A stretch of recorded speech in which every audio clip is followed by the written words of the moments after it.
thank you for joining us again. Today we are going to do episode 12 of Eskimo Brothers Reviews. The film is The Free State of Jones, which again you can catch on Netflix currently at the moment. So, basically, the film stars Matthew McConaughey. And he is a Confederate soldier from Mississippi. And so I guess based on that you can tell the time frame. It's set in the 1860s and 1870s.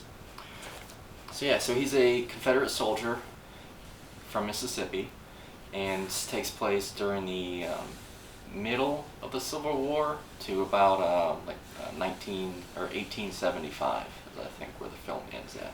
Yeah, so there's a little bit after the Civil War as well. So it starts with the Civil War where Matthew McConaughey's character is a soldier. He gets to the battlefield, some things happen, and he realizes that, maybe what I'm fighting for is not exactly what I want to be fighting for. He felt a little out of character, I guess. He didn't really believe that the values of what the Confederates were fighting for did not really match his values, and primarily a lot of it was based on how the wealthy plantation owners, how they didn't really have to go to war. They sent a lot of the poor Southerners to do the work for them, and to do that, and he didn't really like that. But throughout the film, it's pretty much the story about him, and this is based on a true story that did happen in Jones County, Mississippi. So throughout the film, what his goal is to pretty much defeat the Confederates. Originally, it started out as just some small little rebel group that he wanted to build, and it kept growing and growing and growing, and eventually he was asking for help from the Union, and he was asking for help, so he pretty much was like a Union rebel pocket in southeast Mississippi. So that's pretty much the summary of the story. What did you think coming into it? Well, another Matthew McConaughey movie, another goofy accent. I did appreciate that he had like a big full beard and mustache, so you didn't have to look at his face. it was at least that. It was a nice patchy beard, and it wasn't very well groomed, which was perfect for the character he was playing and the times he was playing and the stuff he was doing. It seemed like there was quite a few days, especially in the beginning, where he's wearing the same clothes every day. And it's like, ooh, that's probably no good. I enjoyed it. It had good themes of doing the right thing and standing up for what you believe in, and the racial, social issues that are still going on today. So. I was surprised at the very beginning of the movie that it's like a Civil War battle. Very gory. Very gory. Yeah, I was very shocked, and that's not very indicative of what the movie's like at all. Because it's only at the beginning. Mm-hmm. So you pretty much go into it like, oh, this is on like the cover of the film, it's McConaughey in a Confederate soldier outfit, and the first scene, it's wild. The first 10 minutes are pretty intense, but the rest of the film isn't quite like that. There are bits and pieces of fighting, Civil War fighting. So I guess you could call it a war movie, but it's not like your typical other type of war films, like another Civil War and Glory, or like Saving Private Ryan, stuff like that, where there's constant fighting and attacks and things like that, death. This one's a little more different. You also have to keep in mind that it has the language of the time, Yes. so Yes. the words they would use. Yeah. So yeah, there were. Yeah, so just be aware of that. I guess it is rated PG-13, so so it should be okay for most of you watching this now. I really like that throughout certain portions they would use like real pictures Yeah. from the Civil War. Yeah. Yeah, it did like that. Almost like yeah, going from like one scene to another scene. Or if they pass time from like a year or so, they'd show those like battlefield pictures or just pictures of the time, so you can kind of see what exactly these people, how accurate it was, and what exactly these people did have to go through. So yeah, he mentioned the battlefield, and that was originally one of my favorite things the first time I watched it. Was the battlefield, or at least in the first scene, the battlefield looked like a real battlefield, and you get back to the barracks, and you get back to the tents, and you can see just some of the gross stuff that we've heard went on back in the 1800s. So yeah, cutting off limbs to prevent gangrene, just the amount of just blood everywhere, and the screaming and the pain and suffering. There was a lot of that. The wounds, you see heads explode. We saw a pack of hogs eating a dead body. Yeah. It seemed pretty terrifying to be there. So Yeah, that would suck. yeah, would not be ideal. And then, besides just the battlefield, like wounds, the actual battlefield was, awesome. You could see the way the different sides lined up and came at each other, and maybe some tactics as well. But I'm not exactly sure where they filmed it, but it was beautiful. Yeah, another one of my favorite things was the cinematography and just the scenery in general. Yeah, actually, one of our favorite scenes is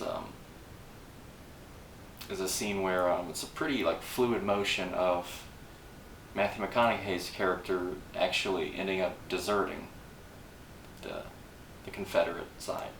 So he's leaving with a stolen mule, and just the way they did it was pretty beautiful. The first scene is like him walking in the daytime, and the colors are really nice, beautiful greens and blues, and just the way it was framed in the picture as well. And the bottom third of the frame was really good, and then it switched to nighttime, and it's still him, still fluid, just walking with the mule into the swamps at night, and it was really good. The one issue I had, now I'm not sure if it was an issue with like my Wi-Fi or what, but in the beginning there were a couple scenes that seemed like it was filmed in like 60 frames per second. It seemed almost like too live and lifelike. I'm not sure if you noticed it, but I think I noticed that just once. yeah. And I want to say it was like maybe like a campfire scene. Just Yeah. the way the fire was. Yeah. Like, something ain't right there. Because most things you see on TV are going to be filmed with around 30 frames per second. Once you go higher than that, it's weird.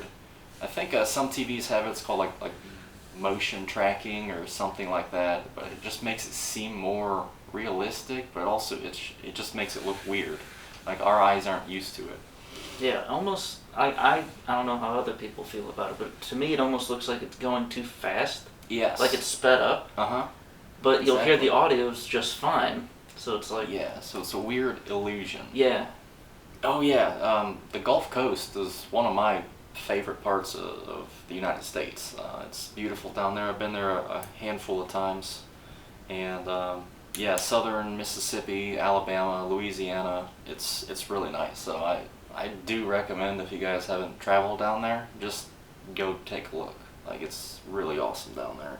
So what made this film also pretty interesting was that a lot of Civil War films are based on the side of the Union soldiers, or it takes like the Union perspective. Whereas this one was a Mississippi man, a Confederate soldier, and it was, his side of the story, and it was also, like I said before, based on, a true story. So I thought that was really nice that they depicted him in that way and that side, because it's something that I never learned about in school, and I had to look it up after the first time I saw this. I'm like, wow, that really happened. There was, a Union rebellion in the Deep South, and these guys, group of guys, took over like 3 or 4 counties, and it's pretty crazy to me. Yeah, they're basically their own little militia. Yeah.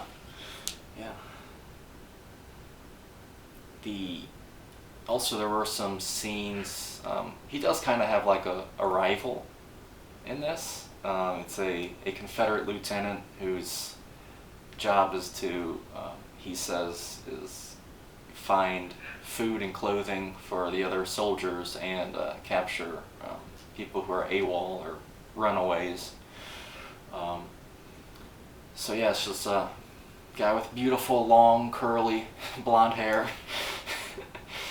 But yeah, they meet 3, 4, 5 different times in the film, different stages in their life, and that was pretty interesting to see how they portrayed the Confederates doing what was historically accurate, because the Union had, a better, a larger army at the time, and their infrastructure was much better.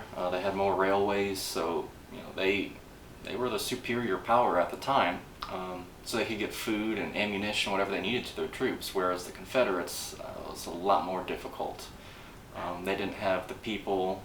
They didn't have the railways. So these Confederate soldiers, specifically the one that's pretty much his rival, they go from like village to village, farmhouse to farmhouse, and they take grain, they take textile, they take stuff that they need, and they leave the other Southerners with virtually nothing. So they took all that for the war effort and left their own people kind of behind and struggling. So I thought that was pretty interesting that they put that in there too. I liked seeing that. One thing I didn't like that seemed a little arbitrary was that they put in these scenes throughout the film that take place in a courtroom in like the 1940s or 50s. Yeah. Where it does equate to what's going on, Mm-hmm. but it just didn't seem necessary to me. No, I would agree with that. I don't want to say what it's about because it'll give away part of the story, but Yeah. it seemed a little like, why did... We don't get enough time in that time period to be invested at all. Yeah, it was good that they attempted to put that in there, but it just did not seem to fit well, and there wasn't like much of a background leading up to that. It was kind of strange, almost like half of it was kind of cut out. Right. It was kind of weird. It was like a surprise. But yeah, that part of the film, would go from what you're seeing with Matthew McConaughey to a more current version of kind of stuff going on, and it was kind of strange how it did go back and forth. I wasn't a big fan of that either, actually. And I guess, since we're talking about things we don't like, towards the end, like the last 30 or 45 minutes, it got a little, I say bland. It wasn't as exciting as like the first hour or so, which I thought was pretty cool.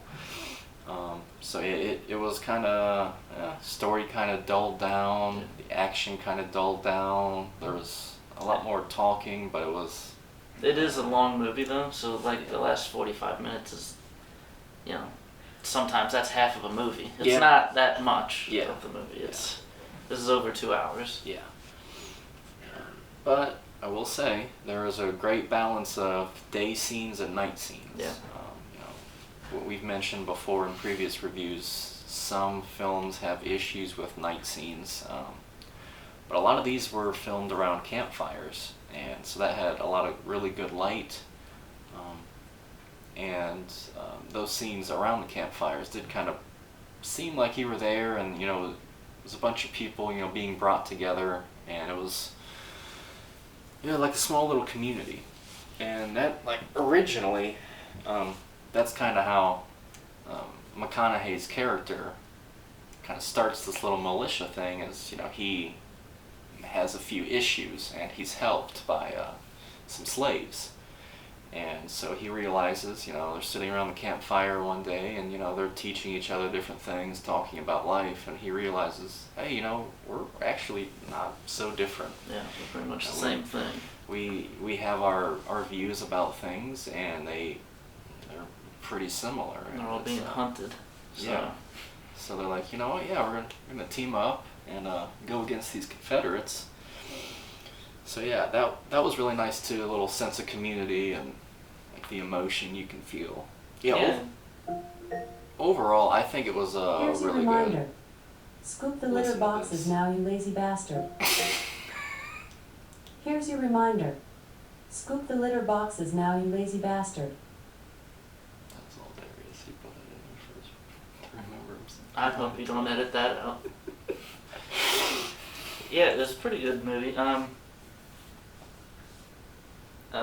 You've had better picks, but Yeah. I mean, I'm glad I watched it. Yeah, I remember I saw it probably 2000, like 3 years ago or so, and when it first came on Netflix, and I liked it, and I hadn't seen it since, and yeah, it's kind of gone downhill in my mind, even though it's the same film. Yeah, it wasn't as great as I remembered, but it was still good. It was a good performance by McConaughey, which everything he does is great. Shadow agrees. It's a quote. He approves it. And it was, yeah, it was a good film to see, and definitely went well with some current events and stuff we as a nation have been struggling with anyway. So, that's all I have to say about that. Do you have anything else to add about the Free State of Jones? I don't think so. I think I got it all out. Well, episode 13, what's that going to be?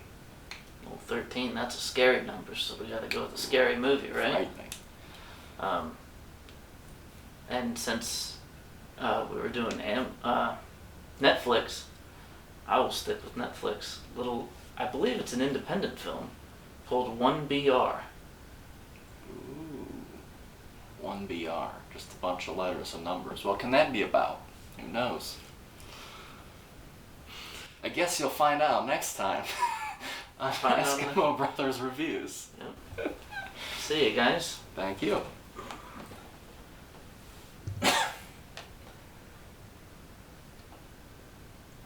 You're not gonna cut the camera?